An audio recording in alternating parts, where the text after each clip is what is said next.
ఏమైతుంది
మాట్లాడడానికి వచ్చి నేను మాట్లాడినట్టు వినిపించిన ప్లీజ్ అర్థం చేసుకొని మాట్లాడండి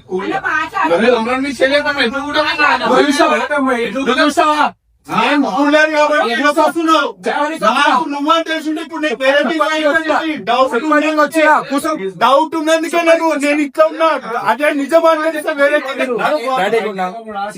తెప్పిద్దాం నేనైతే లేను నేను ఎవరైనా వేరే కొడితే 100% సపోర్ట్ చేయండి ఇప్పుడు నా వేరే కొట్టడానికి నిజం తెలుసుకోవాలనే పట్టుదలతో విజయన్న మరియు శ్యామన్న ఇద్దరు నేరుగా అనిల్ ఇంటికి వచ్చారు. వారు అనిల్ తో కాసేపు మాట్లాడిన తర్వాత నిన్ను ఎవరైనా కొట్టారా లేక నిజంగా యాక్సిడెంట్ జరిగిందా, ఏది నిజమో చెప్పు అంటూ అనిల్ ని బలవంతం చేశారు. అయితే అనిల్ మాత్రం భయపడుతూ నన్ను ఎవరు కొట్టలేదన్నా, యాక్సిడెంట్ జరిగింది, దయచేసి ఈ విషయాన్ని పెద్దగా చేయకండి అంటూ వాళ్ళను అభ్యర్థించాడు. కానీ శ్యామన్న విజయన్నలు దీన్ని వదిలిపెట్టలేదు. ఆ డబ్బులు ఇవ్వాల్సిన వారికి మధ్య ఇటీవల గొడవ అయింది కదా, మళ్ళీ ఆ రోజు రాత్రి వాళ్ళు కలిశారని గొడవ పెట్టుకున్నారని మాకు తెలిసింది. అది నిజమేనా కాదా, భయపడకుండా నిజం చెప్పు, ఇప్పుడు వాళ్ళని పిలిపిస్తాం అంటూ గట్టిగా నిలదీశారు. వాళ్ళు ఎంత గట్టిగా చెప్పినా అనిల్ మాత్రం వాళ్ళకి సంబంధం లేదన్నా, జరిగింది యాక్సిడెంటే అంటూ అదే మాటపై నిలబడ్డాడు. అనిల్ వాళ్ళమ్మ ఒకసారి వాళ్ళను పిలిపించి అసలు విషయం అడిగితే బాగుంటుంది అని సలహా ఇచ్చి శ్యామన్న విజయన్నలు వెంటనే ఆ వ్యక్తులకు కబురు పంపించి పిలిపించారు. వారు రాగానే ఆ వాతావరణం ఒకసారిగా వేడెక్కింది.